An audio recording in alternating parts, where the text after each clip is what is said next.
Great. Hello, everyone. We will go ahead and get started. Thank you so much for joining us this afternoon. My name is Emily Burns, and I'm the director of the Russell Center and an associate professor of art history. I want to begin with our university land acknowledgement. Long before the University of Oklahoma was established, the land on which the university now resides was the traditional home of the Hasnai Caddo Nation and Kyrgyz, Wichita, and affiliated tribes. We acknowledge this territory once also served as a hunting ground, trade exchange point, and migration route for the Apache, Comanche, Kiowa, and Osage nations. Today, 39 tribal nations dwell in the state of Oklahoma as a result of settler and colonial policies that were designed to assimilate Native people. The University of Oklahoma recognizes the historical connection our university has with its Indigenous community. We acknowledge, honor, and respect to the diverse Indigenous peoples connected to this land. We fully recognize, support, and advocate for the sovereign rights of all of Oklahoma's 39 tribal nations. This acknowledgement is aligned with our university's core value of creating a diverse and inclusive community. It is an institutional responsibility to recognize and acknowledge the people, culture, and history that make up our entire OU community. Thank you again for joining us for a lecture by Jodie Utter, who is the head of conservation for the Amon Carter Museum of American Art. Before I introduce Jodie more fully, I want to thank Rebecca Rickard for the endowment that funded tonight's lecture and also the other activities today. Jodie Utter visited a class and also had lunch with students interested in careers in conservation. And that is supported by the Rebecca Rickard Endowment for the study of Western art history. And Rebecca will be here in a few minutes, so we can all thank her after the talk.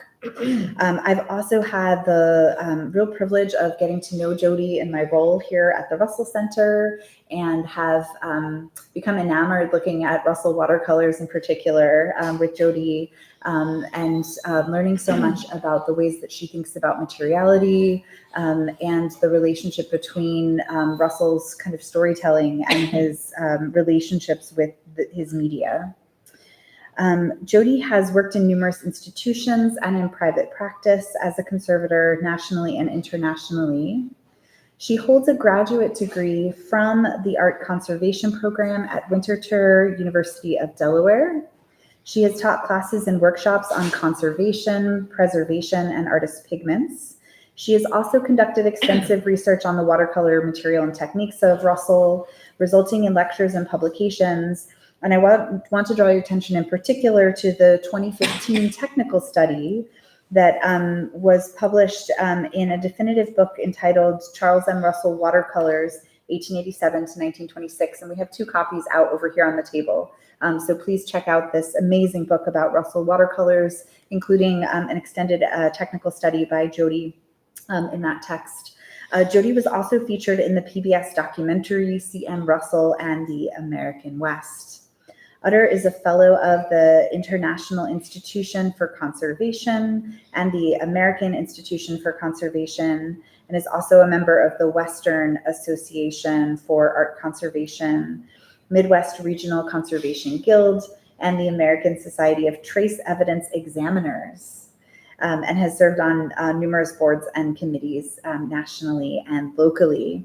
I also want to say a quick welcome to people joining online. We do have a graduate student watching the live chat. So if you have questions or comments throughout the chat talk, please add them to the chat and we'll bring them up in the Q&A, which will follow Jodie's talk.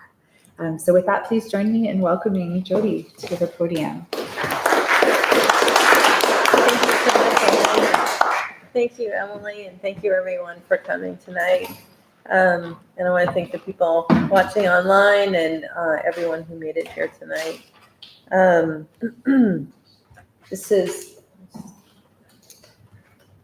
going to start in just a moment. I'm so sorry. I'm just getting over a cough. So I am a terrible reader, and I'm very boring when I read, but I read the first slide and then I just talk from my experience. So bear with me.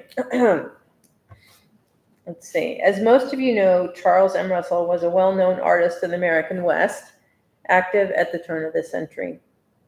He worked in a variety of mediums, including sculpture in wax, clay, bronze, and he painted in oil and with watercolor. He was prolific. We think he produced at least 3,000 works in his lifetime, and of those, we think 1,100 were watercolors. But we're not sure. There could be more. My work on this subject resulted from an exhibition I co-curated with Rick Stewart and a book co-written with Stewart, and the book is over on the table there.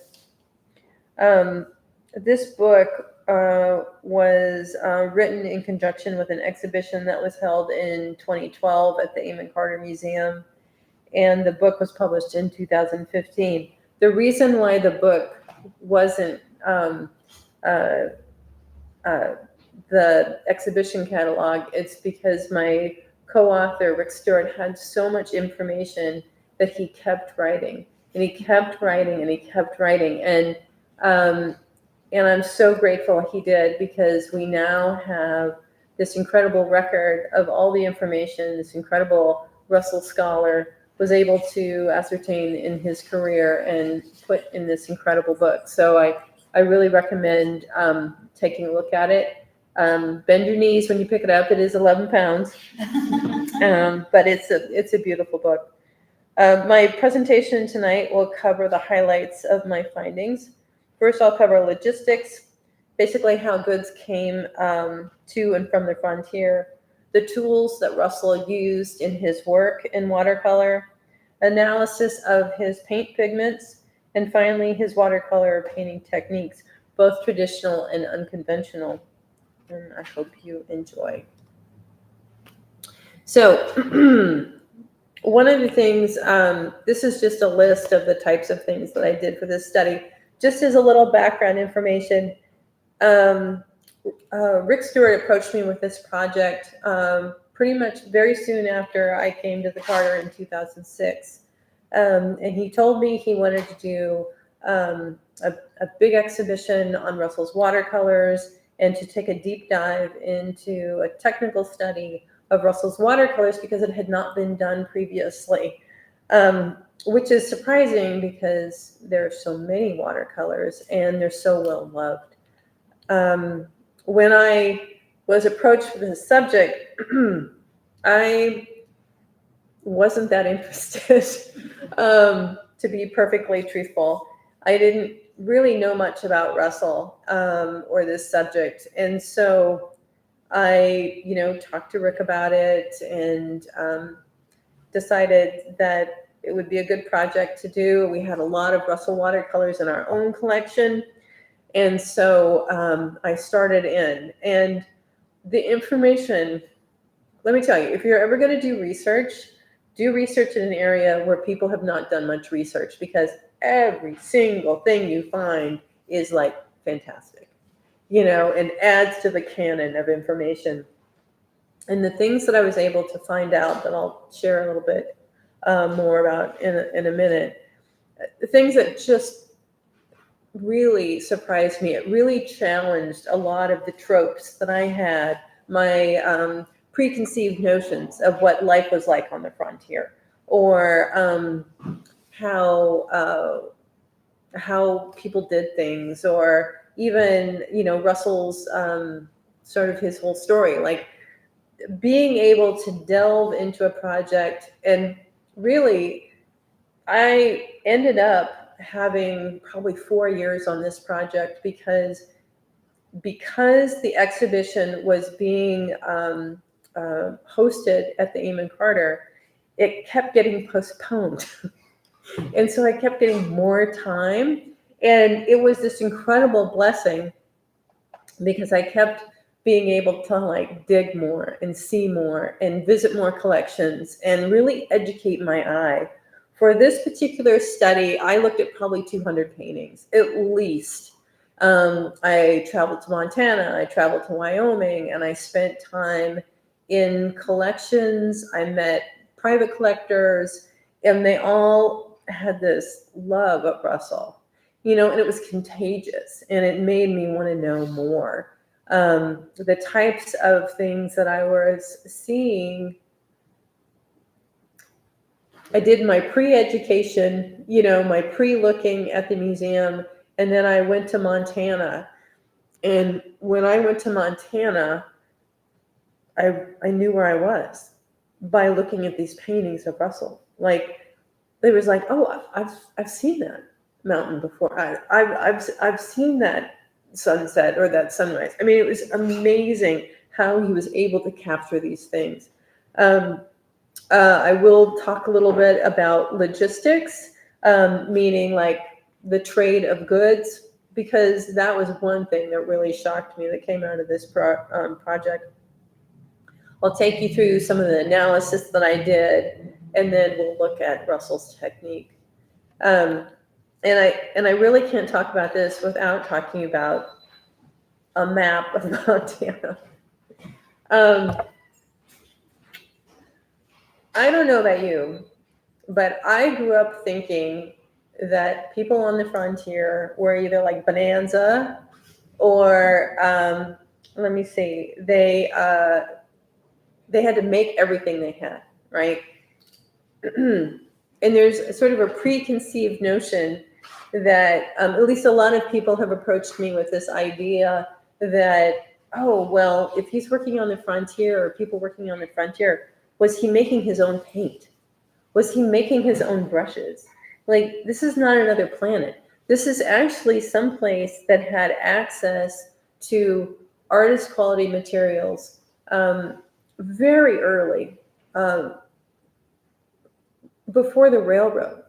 They had access to things like fancy goods, and fancy goods were defined in the newspapers as things like gilded wallpaper, bird cages, mirrors, like all these things like for the home. They didn't have paved streets, but they had these incredible access to these goods before the railroad. And so this map shows Montana in 1890. And here I'm going to talk about, okay, so how goods got to the frontier before the train came was through steamship travel, right? So they would come up the Missouri River from St. Louis. St. Louis was where they would set sail. Goods would come up the Missouri River, and then they would be offloaded in Fort Benton. Then from Fort Benton, they would go overland via mule train to various cities and outposts throughout Montana Territory. This is before Montana becomes a state. Then the railroad came in 1881. 1881, it was Butte. 1883, it was Helena. And then finally in 1887, it was Great Falls. And so before this time, before the railroad, all these items were coming up the river. Trade was driven by mining goods, the mining goods that were coming out of the territory to St. Louis, or furs. It was things like that. The goods from the territory were coming back, they were going east. And then on the return trips, all these other items were coming out. And so settlements started to grow up around the mining camps, and they became cities. And even before the railroad, these towns started to have niceties, right? They had opera companies. They had, amateur. They had fire departments. They had acting troops.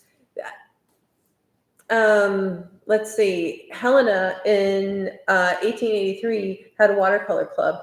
I mean, these people were living these incredible lives on the frontier. And I think it's just easy to think about them as shivering in their tents, and that is not the case. Okay, so this is the steamboat Helena. This is a typical steamboat, and it travels very close to the water line, and it's able to, which means that it doesn't have a very deep, it's very flat. And so it can travel on rivers that are not very deep, which is good for the Missouri because the Missouri is not deep. And there are many times in the season where the Missouri was impassable. In the summer, it was too low. In the winter, it freeze. There were sandbars everywhere. But steamboats like the Helena would make the trip, and they could carry up to 160 tons of freight. And I don't know, do you see these poles at the end? I don't know how familiar you are with steamboats, but this right here, they would, if they got caught on a sandbar, they could use that to sort of jackknife off a sandbar. I mean, this was not easy, and yet they did it. Anyway, so products were coming up the river, and then when it got to Fort Benton, it would be unloaded and be transferred to these mule trains. And it basically consists of what, 1, 2, 3, I think it's six pairs of teams. And these mule freight trains, what they could carry was like 13 tons of goods, and they could cover like several miles a day. And what you have a picture of on the right is one of the major thoroughfares or roads going, the overland road going through the territory. And I don't know if you can see this, but this is several mule trains all stacked up behind each other. It would get so congested on these roads that sometimes they would be stacked up 3 miles long. And look at how narrow this is, right? And it's just like mule train, mule train, mule train, mule train, full of goods going to the territory. Now, this is good weather. They would do this even in the winter. And it was covered in the newspapers. They would cover the progress of these mule trains, saying, you know, it'll be weeks before they get here because they're stuck in the past.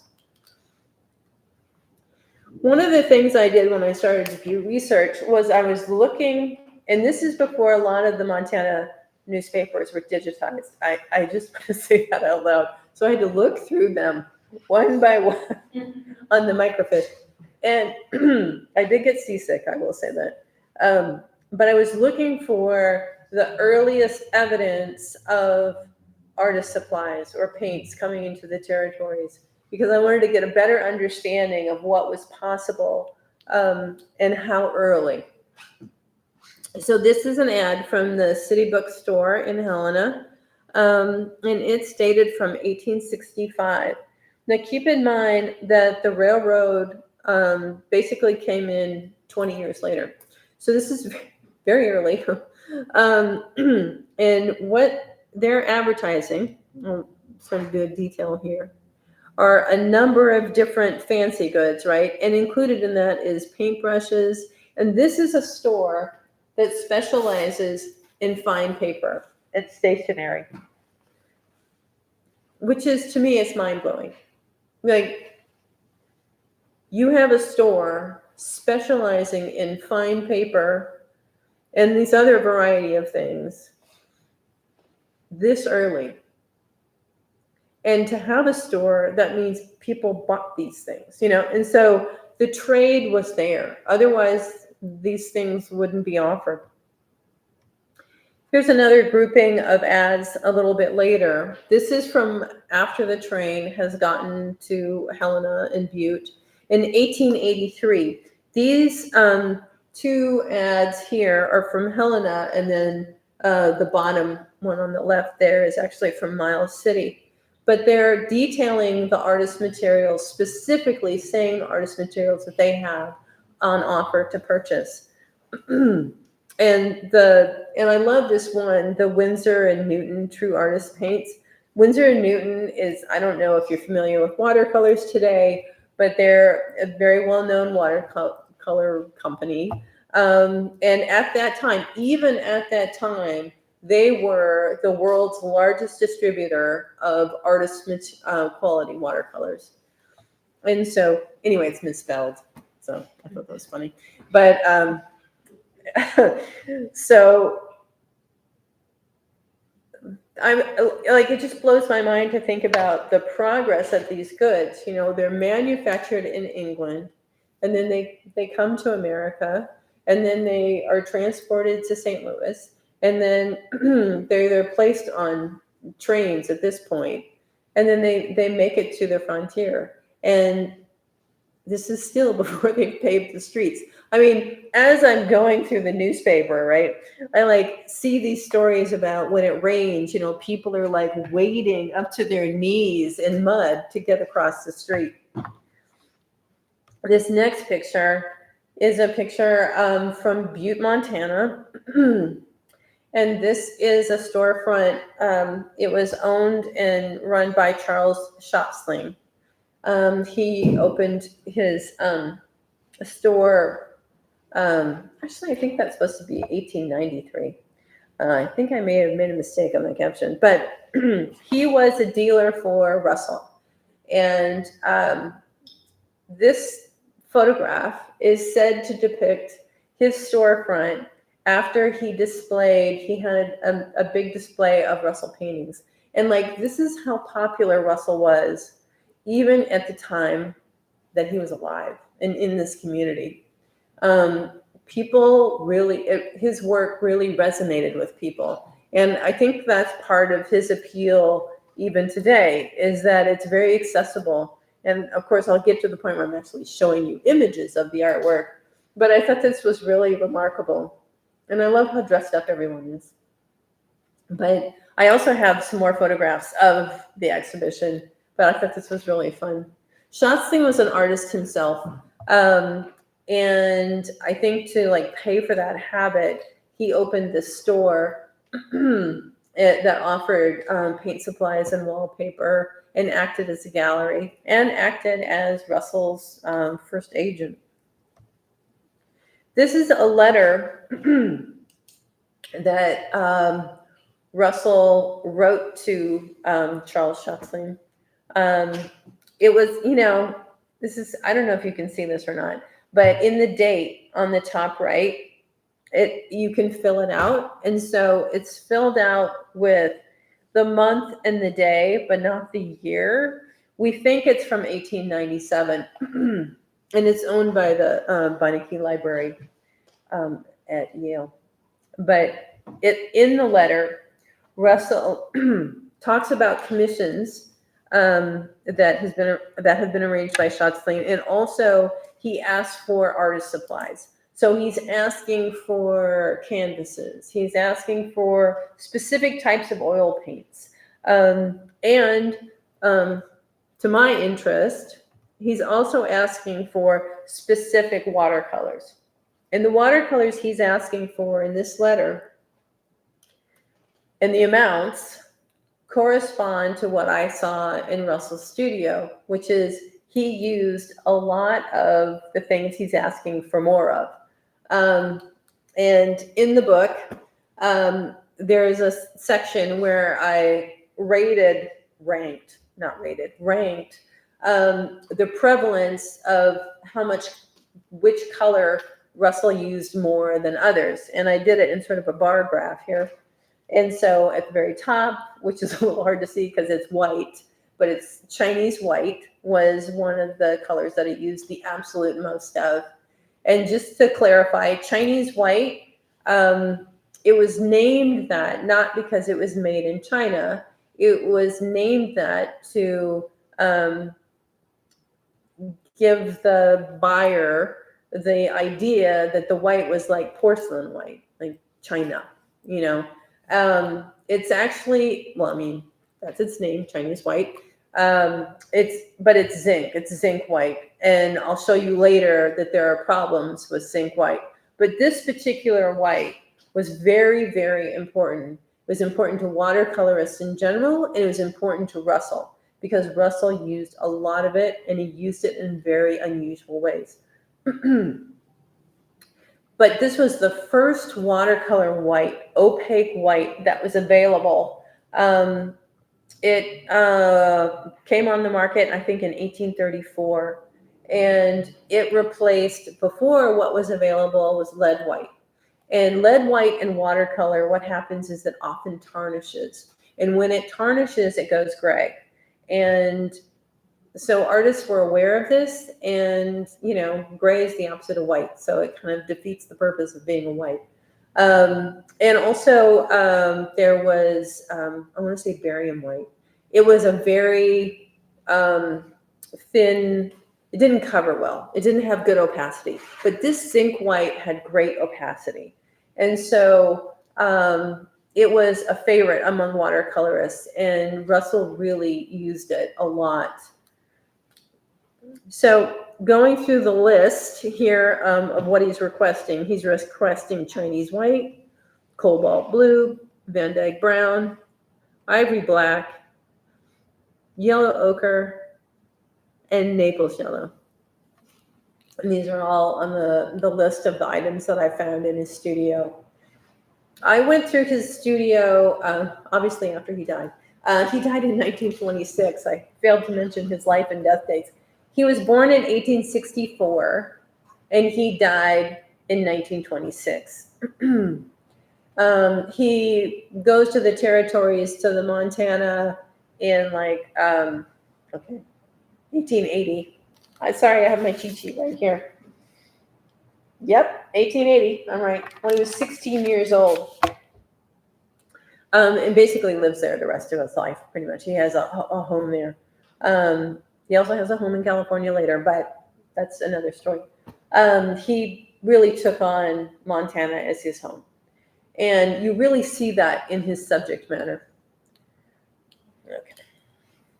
So now I'm going to show you a variety of tins that he used, tins that contained watercolor. This one happens to be from the National Cowboy and Heritage Museum, and it's a travel kit. And this can fold up and fit in your pocket. So this, the slanted piece, that holds water, and then the flap will fold over and it folds up into a compact little package, and you can stick it in your pocket. It's perfect for working outdoors. It's very compact.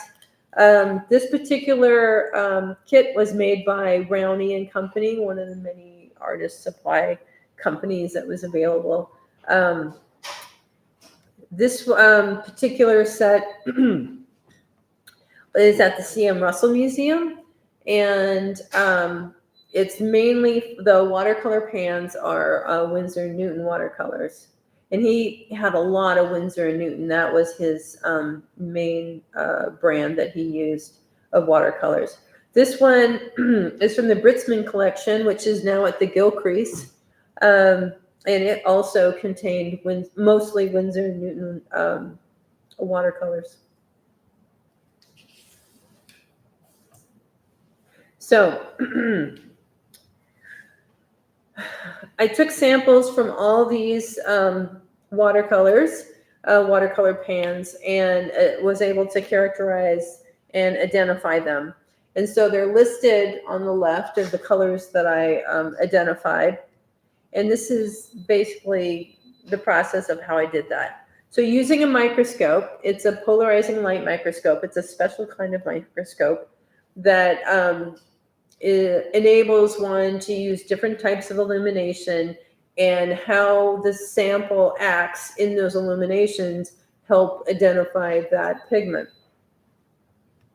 And this, for example, is a sample of emerald green. And the emerald green was one of the colors that Russell really favored. And this is the same sample in 3 different light lighting situations. And all of these characteristics that you see in these different lighting situations all are consistent with the pigment of emerald green. I also used an X-ray instrument. This is an X-ray fluorescence instrument. And so what it does is it shoots energy in the X-ray region of energy spectrum, and it excites the sample, all this energy, and how the sample reacts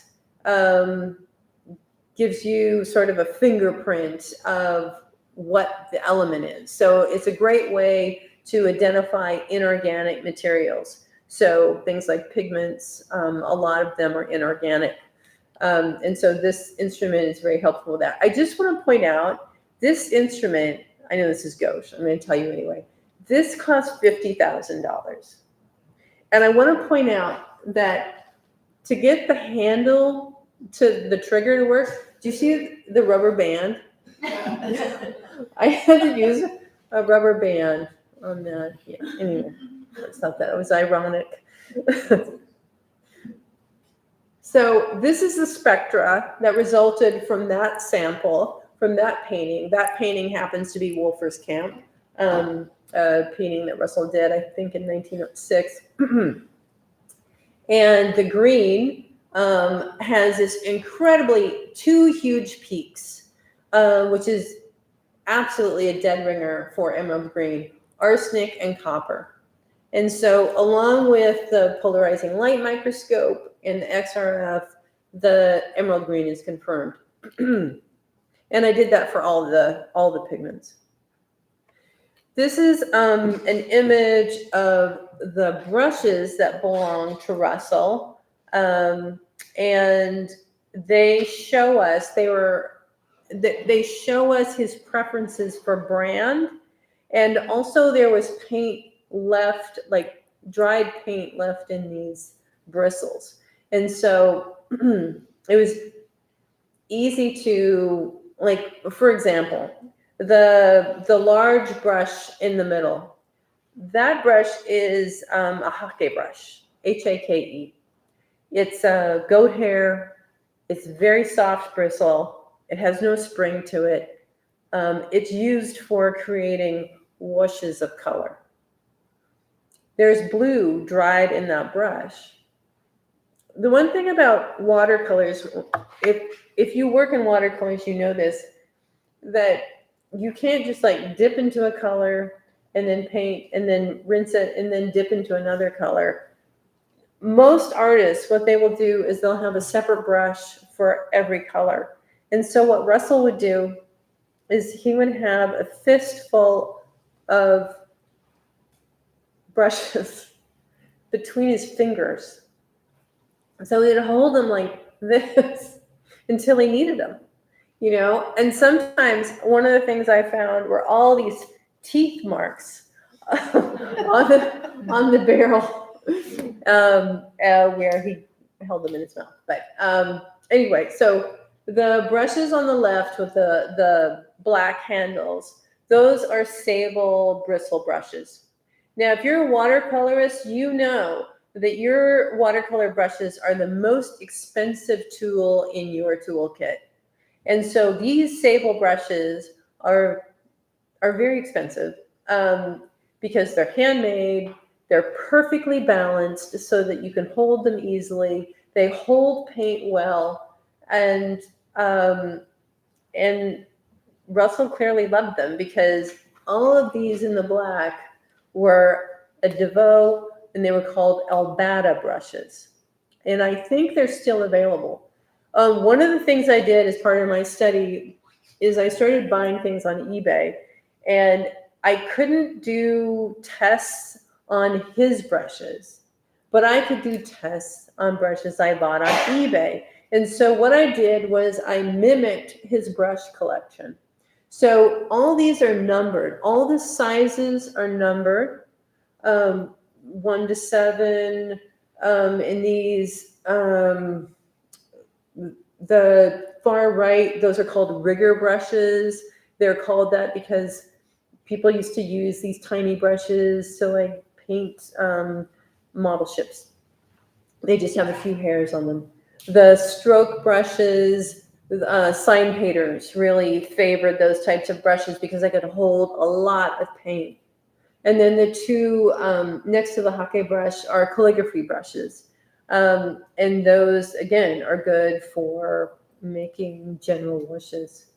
But when I was able to replicate his brushes, I could then start to get like a visceral feeling for how he was using them and what it felt like to hold them and to hold them, a bunch of them in your hand. And also to identify strokes. So looking at his paintings, I could start to say, oh, that's a 3. You know, I could line this stuff up. And it's not important to the study, but it's important to my mind. So I can understand a little bit of where he's going, what he's doing, and watching his progress. Because his progress is amazing. Where he starts, and I'll show you that in a little bit, a very early watercolor of his, and then where he ends up is amazing. It's really easy to be wowed by Russell. It's terrible.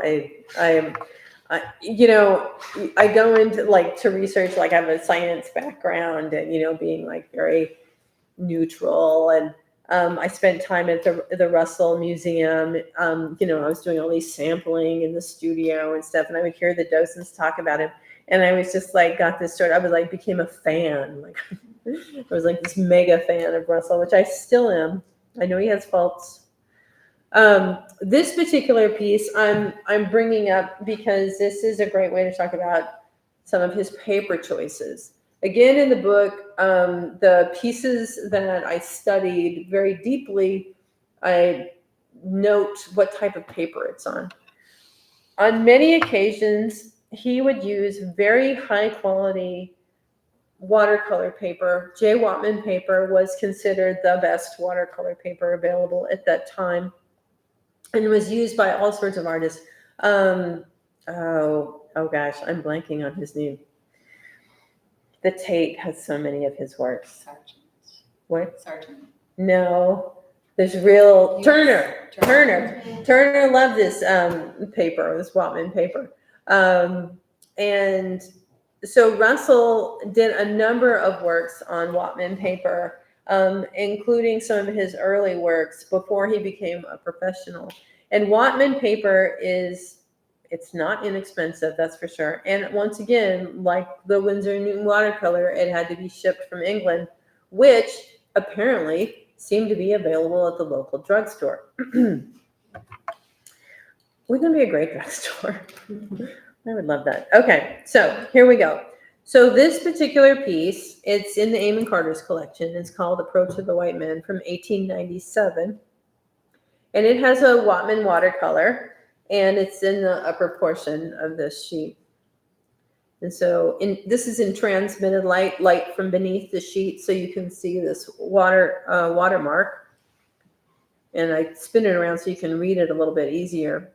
But the nice thing about Whatman paper is that often it'll say Whatman and then it'll say the year it was made, which is gold to a researcher, because then I know when this paper was made, and it gives me an idea of like when the painting could then be made. Because in a lot of cases with Russell, or in a number, they aren't always dated.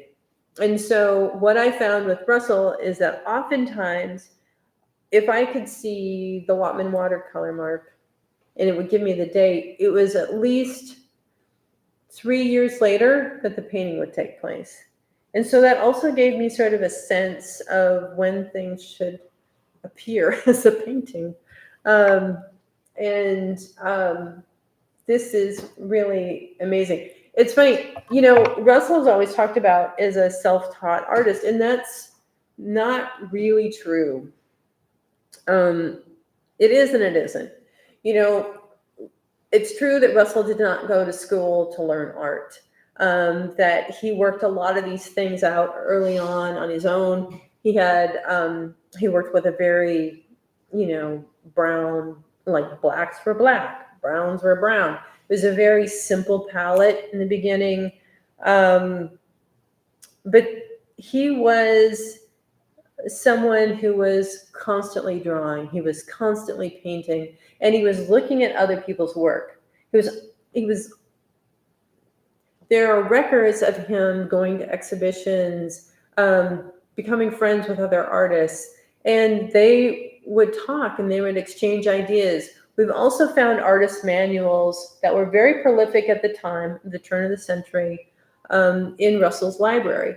And so he was not operating in a vacuum. He was educating himself, and he was educating himself through talking to people and watching what they did and experimenting. And so he was using the best possible watercolor paper many times, not all the time, but he would use Whatman paper frequently.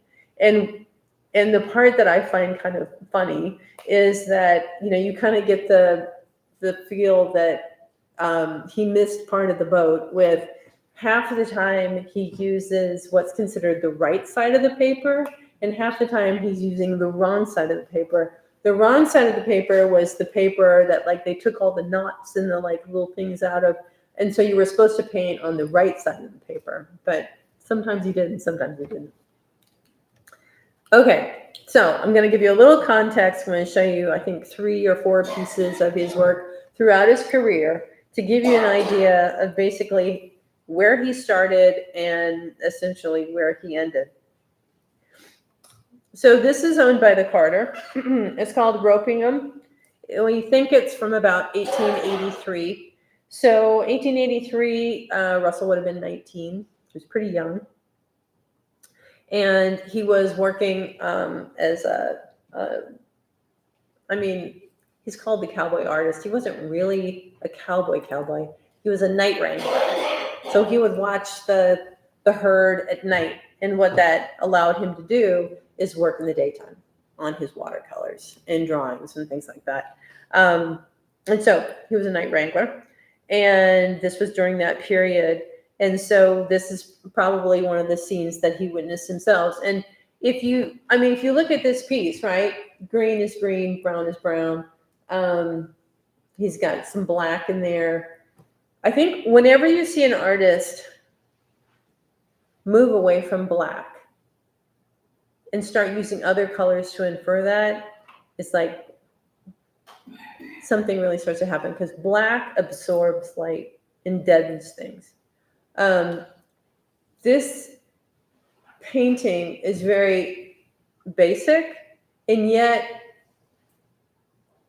it has promise in it. If you look at the horse on the right, that has life in it. That has action in it. Like, that horse is really good. And the others, I get the idea, right? But anyway, so this is our beginning, our starting point, right? Now, he did pieces earlier than this, but this is from 1883. Now, 1897, he is what I would consider at this point a master in transparent watercolor. It's not that many years later. This is after he's become a professional. He becomes a professional artist in 1890. He quits the nighttime herding and goes into being an artist full time.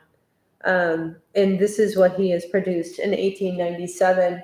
It's called Indian Family with Travois. It's owned by the Carter. Let me just tell you, if you're going to do research on something, do it in your own collection, because then you don't have to borrow things forever. I had the luxury, and still do, of living with these pieces, and being able to learn something new, and then go back is like a reference touch point. So this particular piece is really the height of his transparent watercolor majesty. He's using transparent paint. Okay, this might be confusing, but a lot of people refer to opaque watercolor as gouache. That's not wrong, but it's technically more correct to say transparent watercolor, semi-transparent watercolor, opaque watercolor. And so at this point, he is using transparent watercolor. And when you do that, you layer to give three-dimensional form. And he's doing that magnificently. And we'll look at this more closely in a little bit, but this is really fantastic painting. Then, in 1904, he travels to New York for the first time. And he's really influenced by the illustrators that he meets, the materials that he finds out about. His whole style changes. And he goes from being primarily working in transparent watercolor to opaque watercolor. And that's what we see here. This is primarily opaque watercolor. And why that matters is because what he does with it. This is a blinding snowstorm, and the horses, if you look closely on your magnification, which of course I did, he's piled up the paint so that light, when light hits that, it refracts and it looks very three-dimensional. He literally is sort of sculpting with paint, and that is very unusual. And I'm going to show you some examples of that later. But that's the unconventional part. That's the untraditional use of watercolor. You do that with oil paint. You don't do that with watercolor. And there are whole reasons why you don't do that. It's unstable. It can crack and can fall off. But he becomes a master at it. And here in 1905, he paints Christmas Dinner for the Men on the Trail. And yeah, okay, I'm just going to like diverge for a second here. Because I would come up with these like epiphanies, like in the middle of things, and I would like look around for someone to tell, right? And then I would go down the hallway and I'd be like, oh my God, guess what? And no, this is perhaps not an epiphany to you. But what I discovered or realized, not discovered, I'm sure other people have discovered that before. What I realized is that when you look at a Russell painting, he's telling you where to look. Now, if we had the piece in front of us, you'd be able to see what I meant. It's blown up, and so you lose a little bit of the detail. But what Russell does with color in this case is the red. He wants you to look there first.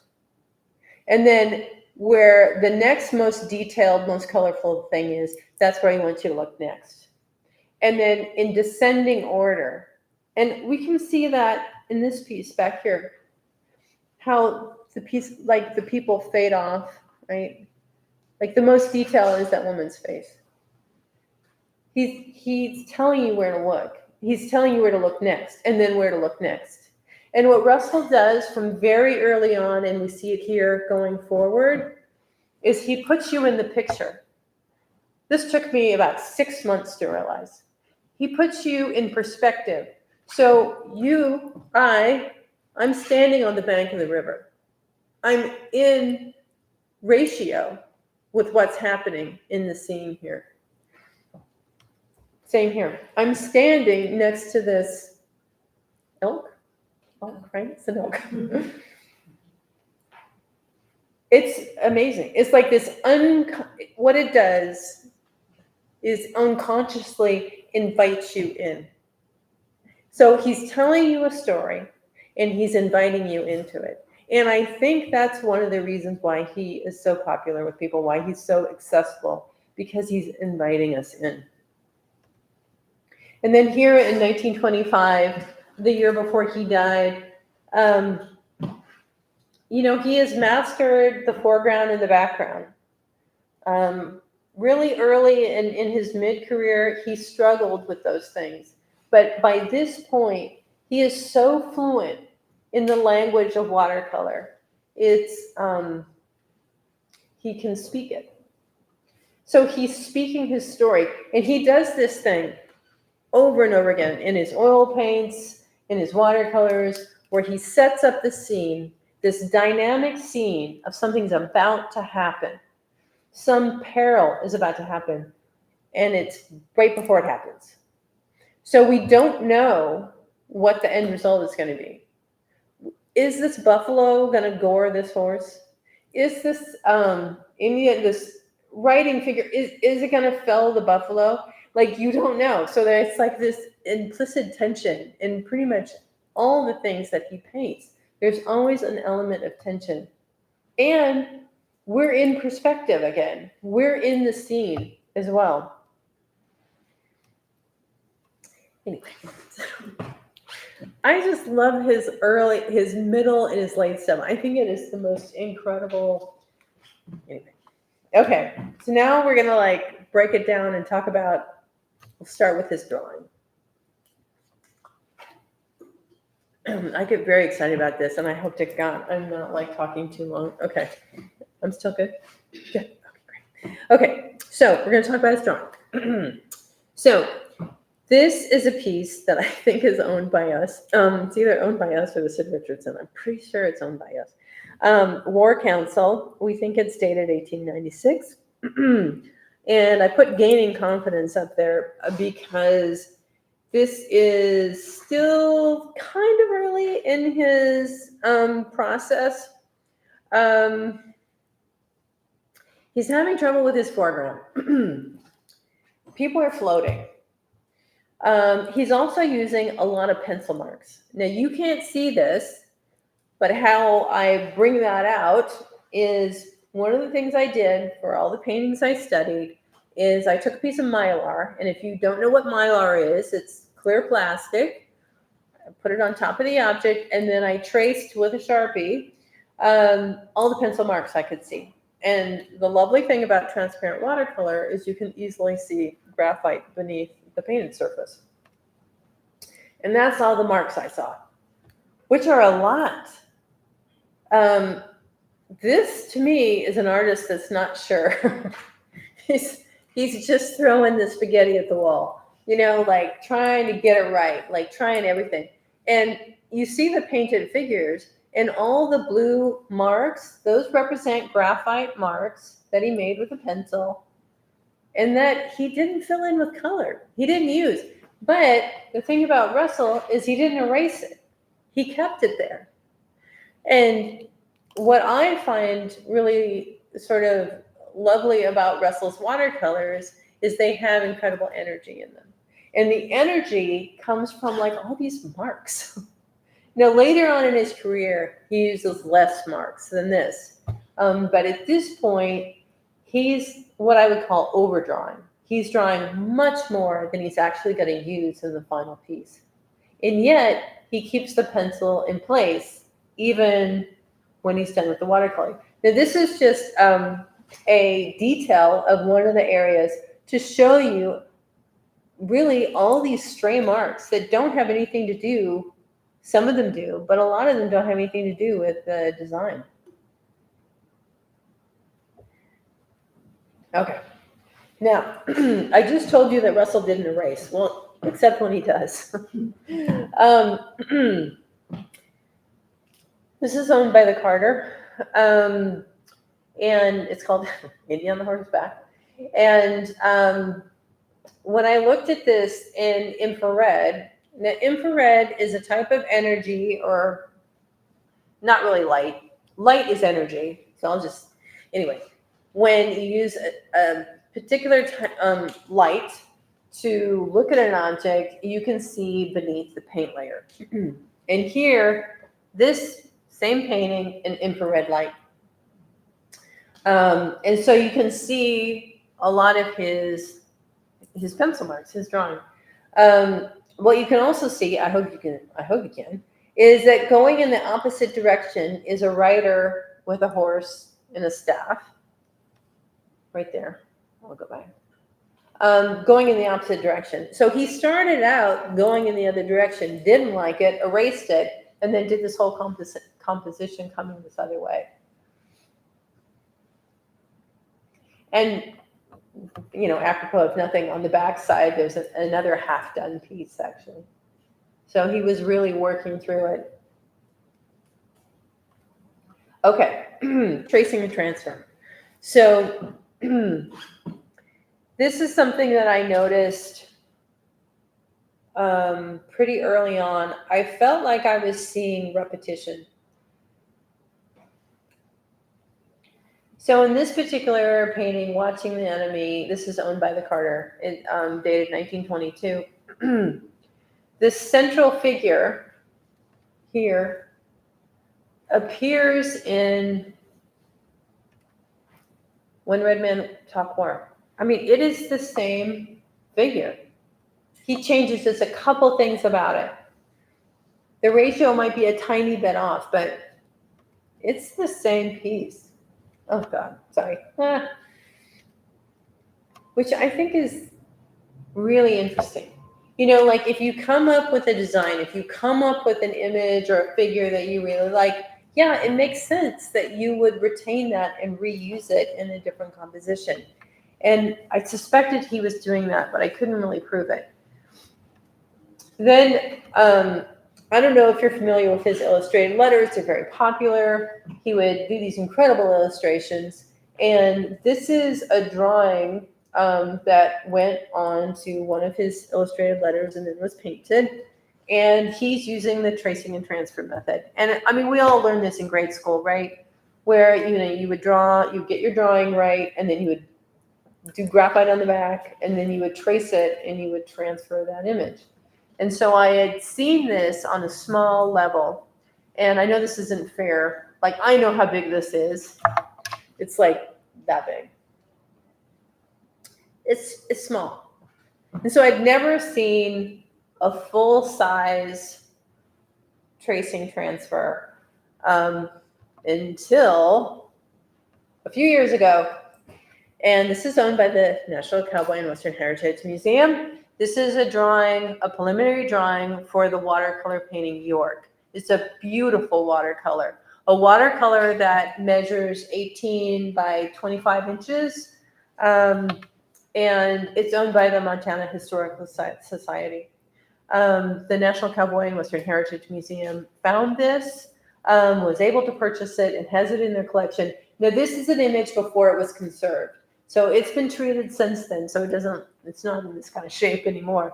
But that's when they purchased it. It was, it had some condition issues. But I mean, this had to survive all these years.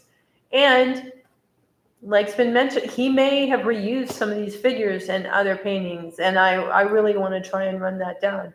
But here's the back, same thing. And this is slightly, okay, this is the painting. And here they are side by side. I think he did this quite a bit. And why wouldn't he? You know, why wouldn't you work out your ideas and then get it the way you want it and then put it on your paper and then paint it out? And this is an absolutely beautiful watercolor. Okay, oops. This is another example of Russell's drawings. This is a drawing on the left that was a preliminary sketch for the final work on the right, called Sun Worship in Montana. It was a painting that was a commissioned piece by Leslie's Weekly. It was done for them.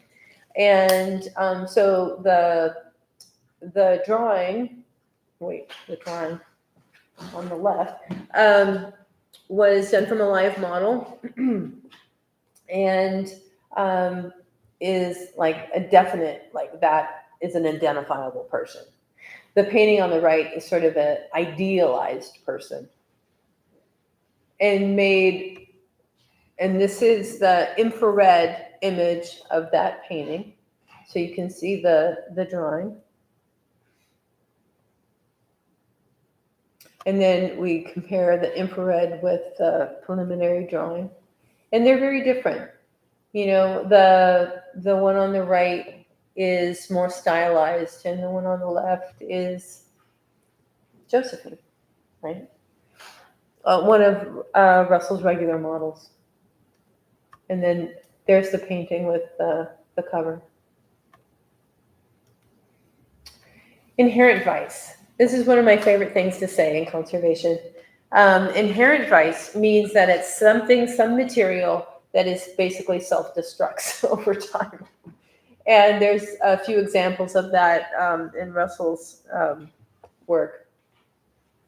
So this particular piece, a Stampede, and this is the earliest example I see of Whatman watercolor paper that he was using from about 1890. This is owned by the Buffalo Bill Center for the West, and it is a scene of a stampeding herd in a lightning storm, and the man has a rain slicker on.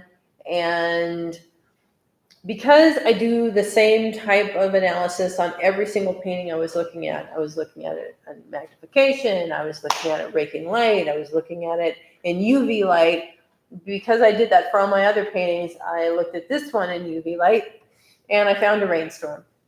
And there is like no evidence of that on the piece up here in regular light. And that's because the paint that he used to paint the rainstorm faded, because it's zinc white.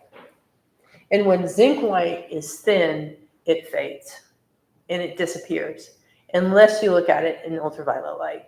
And it was like magic. I practically dropped my UV light. I did not expect that. And all of a sudden, the painting makes sense. Okay, lightning, rain slicker, stampeding herd, got it. This is another example of when Chinese white decides to fade. And this is owned by the Buffalo Bill Center for the West. It's called The Storyteller. It's a wonderful watercolor. It's got a little grouping in a teepee around a fire, and there's a little bit of haze over the fire, but essentially there's no smoke on this fire, which is a little weird until you look at it in ultraviolet light, and then there's the smoke. And ultraviolet light is so great. I mean, it's just like, it's like, you know, black light, right? It's just, everybody's got one of those. But what happens with certain kinds of pigments is they will fluoresce or absorb. And so it helps identify color. But also, if you look at this painting piece right here, I could identify the size of brush and the type of brush that he used to paint that, because it was so clear. Which just gets me very excited. Okay, another example of inherent vice is on this particular piece. This was painted after Russell had gone to New York and had been introduced to a new material called illustration board. Illustration board was great because you could paint on it and it would remain rigid. So it was like a lightweight, rigid board faced with artist paper, and the illustrators would paint their images on it, and it was really great. So he painted on illustration board. The problem with illustration board is that its internal core is acidic, and so the sky has completely gone brown. This is not what it's supposed to look like. It's not supposed to be a smog scene from Los Angeles. This is, the Montana frontier. So it's a misrepresentation of what he would have painted it as. And it's because the materials that he used stained. One other notable thing about this painting is that his use of color. Now, this is after he started to go to New York and learn more about different techniques, but also the science of how the human eye perceives color. There was work being done at this time, and all artists, Winslow Homer, they were all referring to this study that was done in France on the perception of color. And it was Michel Chabrol did this research and found that complementary colors heightened its neighboring color. So if the complementary colors of green and red were put together, the green would make the red look brighter and the red would make the green look brighter. And the same thing is somewhat true with secondary complements. And so Russell is employing that all through this painting. This is like an impressionist painting. And notice he's not, I don't know if you can tell, but he's not using black anymore. He's using dark blue. He's using purple. He's using all these other colors to infer shadow, to infer darkness. And there's so much more life in this piece instead of using black. Okay. Jodie, sorry to interrupt you, but we should wrap up fairly soon. So we can Okay. take questions. Great. Thank you. Well, okay. Sorry. I got carried away here. Let me see what I can do. Okay. Well, I'll just go through this fragment. He modeled, and then he made little vignettes, and he painted things in outdoors to get the light right. Okay. Now we're on to technique, and that's really the end. So this is an example of Russell's traditional techniques. And so he's here in the sky, he's using that hake brush to do a glaze, a very wet field of color. And then he's moving the paper around as it dries to get that effect. He's using layer upon layer of glazes to get the shape, the three-dimensional shape of this animal and all of the figures that you see here. He's using a dry brush technique to get the grasses, loading the brush with pigment, squeezing out the water, drawing the brush across the paper to get this effect. Very traditional. Oh, let's paint. Okay, now, untraditional. He's using Chinese white, like we mentioned before, and he's using tube paint. Tube paint was developed in 1840. Here, on this painting, with this particular detail, he's taking tube paint, he's squeezing it to the top of the neck, he's touching it to the paper, and he's getting these three-dimensional, basically mounds of paper. And then he's shaping them with a pin. And so what happens when light hits it, it's scattering light and it's looking three-dimensional. He's doing the same thing here, where he's putting down a blob of white, letting that dry, and then he's putting intense color on top of it to give it this jewel-like quality. And so that is very unconventional. This is what they do in oil painting. But all of these things together, the traditional and the untraditional, the looking at other artists, the constant improvement is what defines Russell. He is ultimately a storyteller. And by the time he dies in 1926, he is fluent in the language of watercolor. And so I will end there.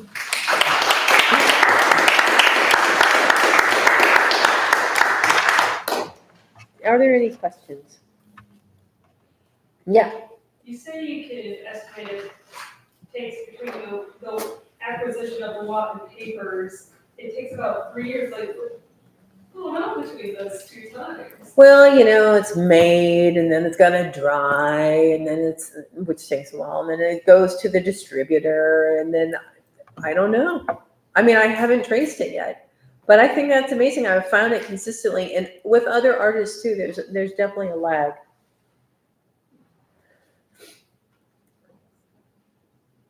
I don't know if you're familiar with that, the steamship Arabia. It's in Oh, Kansas no. City. No, I don't. I think you will really like it. So the steamship sank in 1856 into a bunch of mud, which perfectly preserved it. Yes. They pulled it out. It's now in a museum outside of Kansas City. Oh, neat. And there you could see all of the things that you discussed being shipped, and so one of them were probably 300 pairs of boots, buckets of doorknobs, Oh my bolts gosh. of cloth, paper, Mm, and it's all perfectly preserved. that is So- incredible. If Yeah. you're interested, go see it. Yeah, Or the steamship Arabia. So cool. that's really neat. Some of it's online photos and stuff, but I think you find it interesting. Absolutely. Thank you. I have a question about Yeah. the impasto. That's my favorite thing that Russell Ah. did in the watercolors. And we've talked about this before with the sun worship in Montana, but it also seemed to be true of the other examples that you just shared, where it seems like the impasto bits are corresponding to the materiality of specific objects.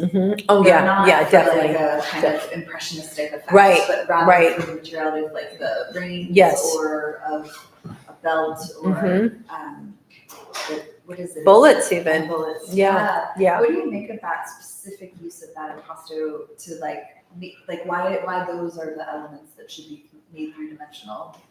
Yeah, I don't know. I think because he sculpted from such a young age, like he was well known to be sculpting in wax and then plaster and like he made his own models when he would create these like little vignettes and things.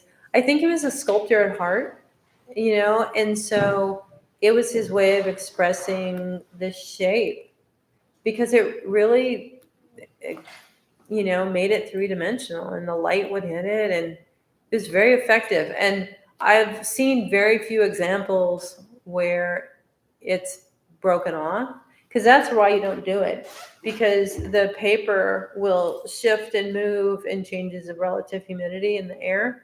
And so a lot of times it'll, throw off big lumps of watercolor or paint because it's not attached as well, let's say oil paint. And so, it's typically not done, and it's certainly not taught in school. But he really mastered it. Like I said, I've seen very little damage associated with his work where he does that. And he does it a lot. Anyone else? Okay. I have a quick question Oh, about yeah. scale. I have like this is a balance one, but just about the scale of the watercolors. The little pocket box of watercolors is so interesting, and I'm curious about whether he's working also in small scale or are they mainly kind of studio paintings in larger scale? Like, what's the average size of his watercolors that you've looked at? He does a lot of like 18 by 25s. He does, in the beginning it's smaller because he's not really set up for larger things. And I would have to refer to the book for the different, sort of spread of sizes. But, medium size, typically, a lot of those. The little pocket set was really meant for working outdoors, and he was the kind of guy that, like, if he had an image in his mind and he didn't have anything to draw on, he would draw with his finger on his hand to get muscle memory. There's a sketchbook at the Gilcrease, part of the Britzman collection, where he would draw on, it was like a sketchbook this big. It's like a calendar, like the kind you used to get from Hallmark, right? It was about that size. And it was like an address book, but also he would draw in it and there wasn't much room. And so he kept turning it around. Like he would have 5 different orientations of things stacked on top of each other that didn't seem to bother him. Like he was very focused in what he was doing. He could see what he was doing. It's just, it's pretty mind-boggling how focused he was. So anyway. Yeah. How many times do you think he used the same individual? His models. Oh, that one that you said it was the repeated guy over and over and over. Oh, right. I haven't looked at him enough of them to really pinpoint, like, I've seen you 20 times or whatever. But he did have models, and even his animals were a portrait. Yeah. So you're like, I know that horse. He really gave, I don't know, not authorship, but each animal, each thing was a being, and he really was able to create a portrait of that being. And so it's easy to recognize these things, these people or these animals over and over again. So, Well, please join me in thanking Jodie. Thank you.